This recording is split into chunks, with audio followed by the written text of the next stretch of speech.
नमस्कार दोस्तों, plus point के यूट्यूब के वीडियोस में आपका स्वागत है। दोस्तों मेरा नाम है निकेत शाह। दोस्तों आज के इस लेक्चर में एक बहुत ही इंटरेस्टिंग टॉपिक पे बात करने वाले। आपके घर पे सीलिंग फैन या किसी भी टाइप के जो सिंगल फेज मोटर अगर आपने देखी रहेगी तो आपको ऐसा वाइट कलर का कुछ कैपेसिटर या कंडेंसर जैसा आपको दिखाई देता है। तो आज के इस वीडियो में बताऊंगा कि ये क्यों लगाया जाता है, इसके पीछे का महत्व क्या है और ये क्यों इंपॉर्टेंट है।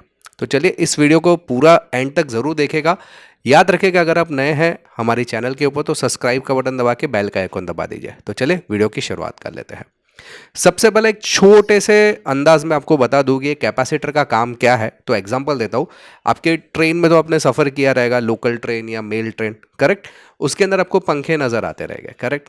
कभी कभी ऐसा होता है कि आपने स्विच चालू कर दिया, सब पंखे चालू हो रहे हैं लेकिन आपका ही पंखा चालू नहीं हो रहा है। तो आप उसको कैसे चालू करते हैं या आपके अगल बगल वाले उसको कैसे चालू करते हैं? जो कंघी रहता है ना, कंघी के अंदर डाल के फिर थोड़ा सा झटका देते हैं, करेक्ट। तो पंखा घूमने लगता है, या उंगली डालकर थोड़ा सा हिलाते हैं तो पंखा घूमने लगता है। तो ये किसके कारण होता है? ये कारण होता है कैपेसिटर। यानी बेसिकली अगर सरल भाषा में बता दूं तो कैपेसिटर का काम है पंखे को चालू करना। अगर मान लो कि कैपेसिटर नहीं है या नहीं लगा हुआ है तो क्या प्रॉब्लम हो सकता है, उसको भी एकदम डिटेल में देखते हैं। लेकिन जिनको एकदम डिटेल में देखना है ये वीडियो को अंत तक जरूर देखेगा, ठीक है। समझ में आ गया कैपेसिटर का क्या काम है? चलिए आगे बढ़ते हैं। तो अभी हम लोग देखते हैं कि ये कैपेसिटर का इंपॉर्टेंस क्यों है हमारे फैन में और ये एग्जैक्टली क्या काम करता है। तो उसके लिए समझना पड़ेगा हमें सिंगल फेज मोटर को। सिंगल फेज मोटर का मतलब क्या? अभी आपके घरों में जो बिजली के जो तार आ रहे हैं या बिजली जो आ रही गवर्नमेंट आपको दे रही है वो सिंगल फेज सप्लाई रहती है। यानी कि एक न्यूट्रल वायर रहता है और एक फेज वायर रहता है, करेक्ट। अगर इस टाइप की मोटर रहती है घर के चलाने वाली, जो अगर मोटर आप लेते हो तो सिंगल फेज मोटर रहती है। इस सिंगल फेज के अंदर ऐसे तार से, मतलब मोटर के अंदर आप देखोगे खोल के तो ऐसे वाइंडिंग करी हुई रहती है। इस वाइंडिंग के अंदर जब भी सप्लाई को दिया जाता है, पावर दिया जाता है, सिंगल फेज का सप्लाई दिया जाता है, तो यहाँ पे एक इलेक्ट्रोमैग्नेटिक फील्ड जनरेट होता है। क्या होता है? इलेक्ट्रोमैग्नेटिक फील्ड एक मैग्नेट बनाता है इसके आजू बाजू, जिसके आधार पे हमारा रोटर जो है वो रोटेट करने का काम करता है। रोटर का मतलब है ये जो बीच का जो जो मोटर चालू होता है ना, गोल गोल घूमने का काम, उसको बोलते हैं रोटर। अभी यहाँ पे क्या हुआ, जब भी मैंने सप्लाई दिया तो यहाँ पे इलेक्ट्रोमैग्नेटिक फील्ड कन्वर्ट हुआ, इलेक्ट्रोमैग्नेटिक फील्ड जनरेट हुआ। लेकिन ये जो इलेक्ट्रोमैग्नेटिक फील्ड है ना, उसमें इतनी ताकत नहीं रहती है वो रोटर को घुमाए। हालांकि ताकत नहीं बोल सकते, ये इलेक्ट्रोमैग्नेटिक फील्ड जो रहता है अल्टरनेटिंग मैग्नेटिक फील्ड रहता है। यानी क्या होता है, अगर मान लो कि सिंगल फेज आपने सप्लाई दिया मोटर को, अगर कैपेसिटर नहीं लगा हुआ है, जैसे कि मैंने फैन में बताया, तो ये खाली हमिंग साउंड करेगा, ऐसा खाली साउंड करते रहेगा, ऐसा थोड़ा सा झटका देते रहेगा, लेकिन चालू नहीं होगा, सेल्फ स्टार्ट नहीं होगा। इसका रीज़न क्या है? इसका रीज़न है ये, आपके घरों में जो बिजली के तारों में से जो बिजली आती है वो इस टाइप की रहती है। इसको बोलते हैं साइकिल। ये हाफ साइकिल होगा, ये साइन वेव भी बोल सकते हैं, कुछ लोग इसको साइन वेव बोलेंगे। तो ये एक मतलब थोड़ा सा बिजली बढ़ता है, फिर 220 वोल्ट तक जाता है, फिर कम होता है धीरे धीरे धीरे, माइनस 220 वोल्ट हो जाता है। यानी कि plus minus plus minus plus minus plus minus इस तरीके से चलते रहता है, जिसको हम बोलते हैं फ्रिक्वेंसी। यानी कि हमारे घर में एक सेकंड में लगभग जो सप्लाई आता है वो 50 बार बंद चालू बंद चालू बंद चालू होता है। और ये 50 बार बंद चालू होने की वजह से हमारा जो मैग्नेटिक फील्ड है वो उसकी जगह चेंज कर देता है। देखो एक बार देखोगे ना तो इसका एरो देखो ये तरफ है, दूसरी बार एरो देखो ये तरफ है, एक बार ये तरफ है, दूसरी बार ये तरफ है। यानी कि रोटेटिंग अल्टरनेटिंग मैग्नेटिक फील्ड आते रहता है, जिसकी वजह से हमारा जो रोटर रहता है ना कंफ्यूज हो जाता है, भाई ये तरफ जाओ या ये तरफ जाओ, ये तरफ जाओ या ये तरफ जाओ। ये इसलिए एक ही जगह पे ऐसा मूवमेंट हिलते रहता है, ठीक है। इसको फिर आप एक हाथ से, मतलब अगर आपने देखा रहेगा, जैसे मैंने एग्जांपल दिया, यहाँ पे पंखे के ऊपर थोड़ा सा उंगली से झटका दोगे, जिस दिशा में झटका दोगे उस दिशा में वो पंखा घूमने लगेगा। क्यों?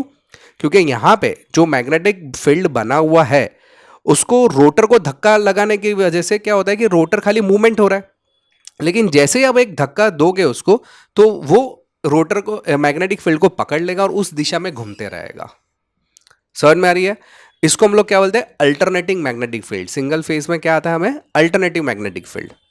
ये अगर मैं थ्री फेज की बात करूं, अगर थ्री फेज में कैसे काम होता है, उसमें कैपेसिटर लगता है कि नहीं, ये भी मैं एकदम डिटेल में बताता हूँ। लेकिन उसके पहले जानकारी के लिए बता दूं, हम लोग ने ऑनलाइन में बहुत सारे कोर्सेज चालू कर दिए।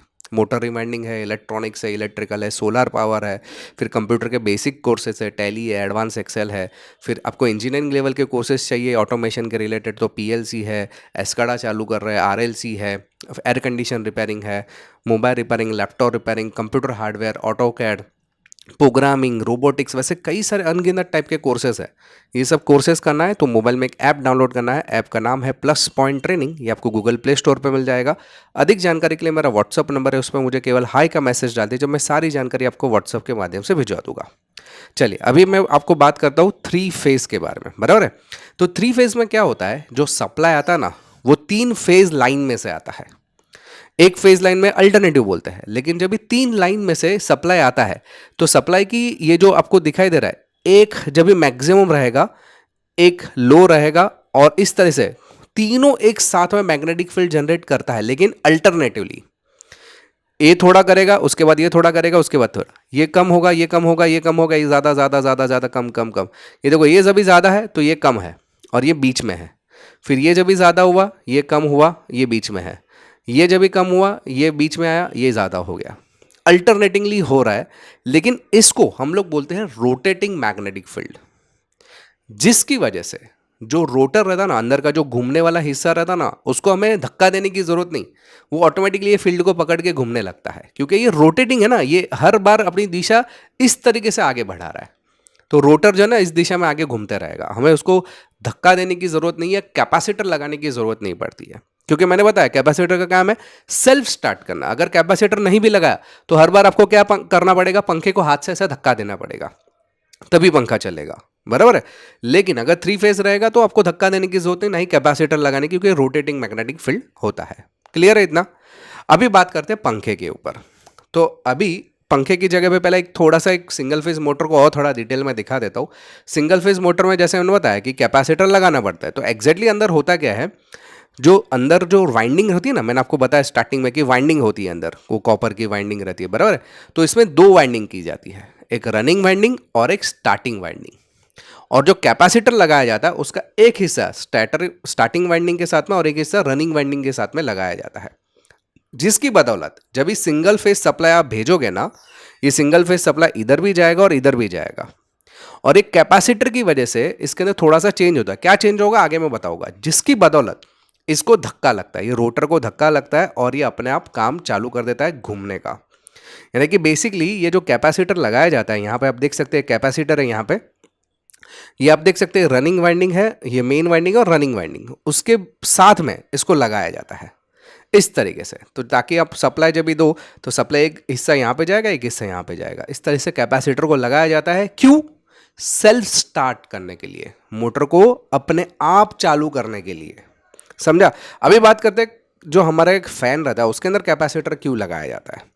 फैन के अंदर कैपेसिटर लगाने का जो मेन मकसद रहता है, फैन के अंदर भी उसी तरीके से 2 प्रकार की वाइंडिंग रहती है, एक मेन और एक ऑक्सिलरी। ऑक्सिलरी को आप रनिंग वाइंडिंग भी बोल सकते हैं। तो जो फैन जो घूमता है ना, ये 2 वाइंडिंग की वजह से ही घूमता है। मैं आपको और डिटेल में थोड़ा बताता हूँ। ये देखिए, ये फैन का वाइंडिंग है, बराबर है। ये जो आपको दिखाई दे रहा है ये एक प्रकार की वाइंडिंग है जिसको हम बोलते हैं स्टार्टिंग वाइंडिंग, और ये जो है रनिंग वाइंडिंग। तो आप देख सकते हैं स्टार्टिंग वाइंडिंग का एक वायर, रनिंग वाइंडिंग का एक वायर पे हम लोग ने कैपेसिटर लगा दिया, वहीं से हम लोग ने न्यूट्रल और फेज सप्लाई दिया हुआ है, ठीक है। ये जो बीच वाला हिस्सा है ना अंदर वाला, वो स्टार्टिंग वाइंडिंग है और बाहर वाला रनिंग वाइंडिंग। और ये दोनों के अंदर, दोनों के साथ में मैंने कैपेसिटर लगाया। क्यों? सेल्फ स्टार्ट करने के लिए, उसको खुद चालू करने के लिए। अभी बात करते हैं ऐसा क्यों, ये करता क्या है कैपेसिटर। समझ में तो आ गया मुझे कि ये सेल्फ स्टार्ट करने का काम करता है सिंगल फेज मोटर को, लेकिन ये एग्जैक्टली करता क्या है उसको समझने के लिए ये डायग्राम आपको समझना पड़ेगा। यहाँ पे आप देख सकते हैं, ये जो आपको लाल वाला हिस्सा दिखाई दे रहा है ना, ये आपका वोल्टेज है, और ये जो ग्रे कलर का हिस्सा दिखाई दे रहा है ना, ये आपका करंट है।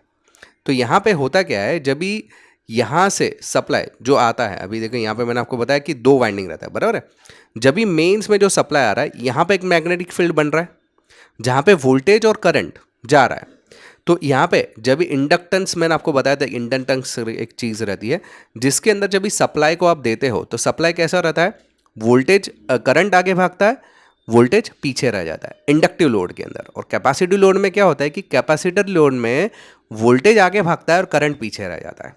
तो यहाँ पे एग्जैक्टली होता क्या है इस वाइंडिंग के अंदर कि जब यहाँ से सप्लाई दिया जाता है और यहाँ से सप्लाई दिया जाता है, तो यहाँ का जो वोल्टेज जितना भाग रहा है उससे ज़्यादा भागेगा यहाँ पे। तो मैग्नेटिक फील्ड में थोड़ा सा डिफरेंस पैदा होगा। और यही मतलब यहाँ पे समझो ये आगे बढ़ रहा है और ये पीछे की तरफ है, ये जब भी पीछे की जाएगा तभी ये धीरे धीरे आगे बढ़ेगा। तो ये दोनों के बीच में डिफरेंस रहेगा, और जब भी दोनों के बीच में डिफरेंस रहेगा तो रोटर हमारा घूमने का काम चालू कर देगा। ये डिफरेंस मतलब जो मैग्नेटिक फील्ड में जो डिफरेंस बनाने का काम हमारा कैपेसिटर करता है। अगर आपको इस बार डिटेल देखना ना, तो मैंने इधर आपको आई का आइकॉन दिख रहा है ना, यहाँ पे एक वीडियो है पावर फैक्टर नाम का, वो एक बार देख लीजिए तो और डिटेल में इसकी जानकारी आपको मिल जाएगी।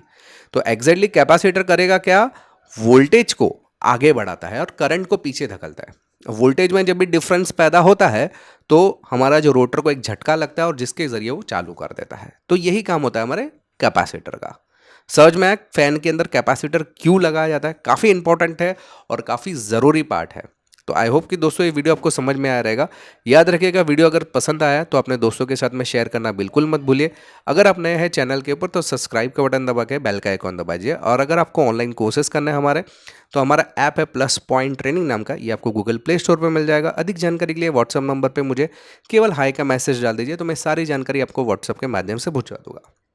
चलिए दोस्तों, आज के इस वीडियो में इतना ही। याद रखिएगा नए हैं तो सब्सक्राइब करना ना भूले चैनल को और बेल का आइकॉन दबा दीजिए। Thank you for listening.